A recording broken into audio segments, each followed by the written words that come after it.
Ayun na nga, dahil nag-crave tayo ng chicken tofu sisig. Magluluto tayo ngayon. Ayan na, at inaano ko na yung chicken. So, fry lang muna natin siya hanggang sa mag-golden brown. Yan, halo-halo lang tayo. Sige lang ng halo. Pag na-golden brown na, ilagay na natin ang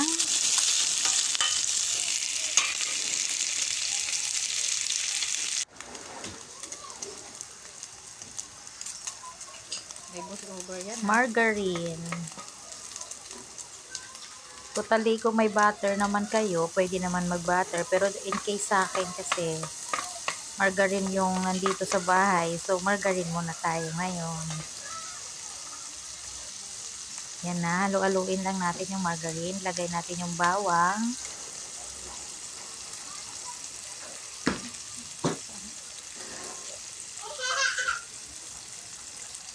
Pagkalagay ng bawang, lagay natin yung sibuyas. Siyempre, mas masarap kung puting sibuyas. Dahil ang available lang natin ngayon is red onion. So, lang sibuyas lang muna yung gagamitin natin. Nasa inyo na yan. Tapos, ceiling green. Depende na sa inyo kung gaano karami ang ilalagay nyo. Halo-halo lang. Tapos, ihalo mo na yung chicken.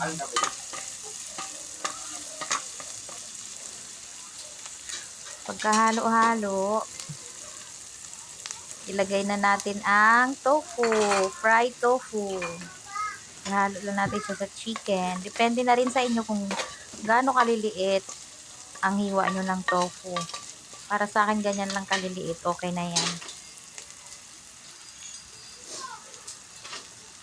Tapos, halo lang ulit. Yan. Para manuot yung margarine sa tofu. Yan.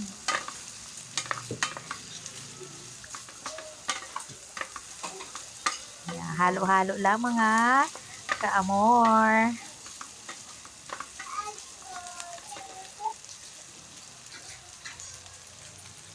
After nating halo-haluin, lagyan na natin ng oyster. Siyempre, gagamit tayo ng mamasitas. Oyster. After ng oyster, maglagay naman tayo ng Silver Swan toyo.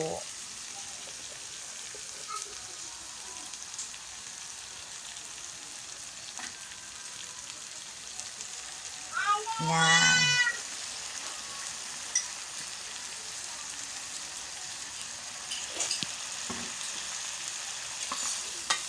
Mekos-mekos na lang yan ha, kung gaano karami. Depende na lang sa panlasa nyo.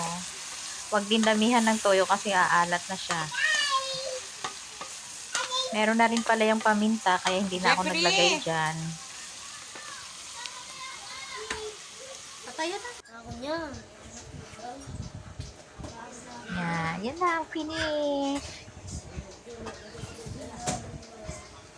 Diba? Yan ang ating chicken tofu sisig.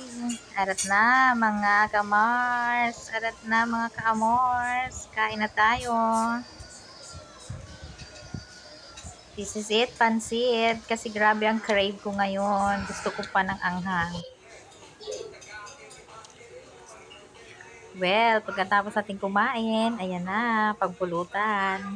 Masarap siya sa soft drinks, mga Mars, mga kainday.